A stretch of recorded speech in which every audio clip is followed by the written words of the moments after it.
Mauaji Israel anayoyafanya kwa Lebanoni hayajaibuka tu from nowhere. Huu ni mpango wa muda mrefu ambao Israel walianza kuinjinia tangu mwaka 1898. Ukubwa wa ardhi ya Israel roughly ni kama square kilomita 20,770 ambao kwa Tanzania ni kama mkoa wa Njombe. Japo mkoa wa Njombe una square kilomita 24,994, manake ni mkubwa kidogo kuliko nchi nzima ya Israel. Israel inabidi iwe kubwa. Wakaanza na Palestina. Wamewaua vya kutosha ili waichukue ardhi yao. Occupied West Bank na Gaza zishachukuliwa. Israel akaenda Syria. Tayari leo hii tunavyoongea kaichukua Golan Heights. Hiyo ni ardhi kama mkoa mzima wa Syria. Sasa hivi Israel yupo Lebanoni.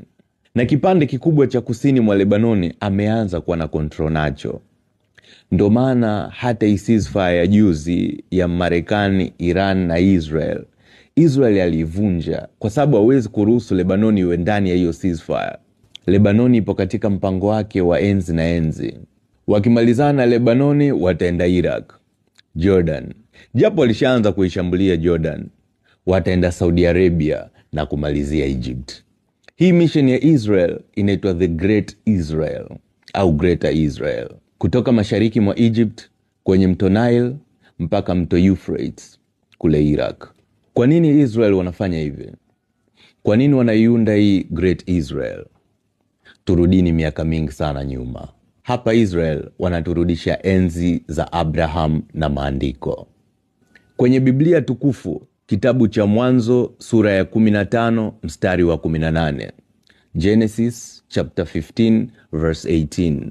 Huo mstari unasema hivi, na wasomea. Siku ile Bwana akafanya agano na Abraham, akasema, uzao wako nimewapa nchi hii kutoka mto wa Misri mpaka mto mkubwa wa Freti.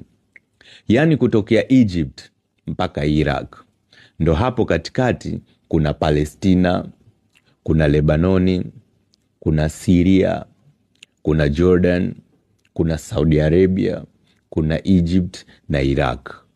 According to Benjamin Netanyahu, hii mission ya kuipata hii ardhi anaita historic and spiritual mission.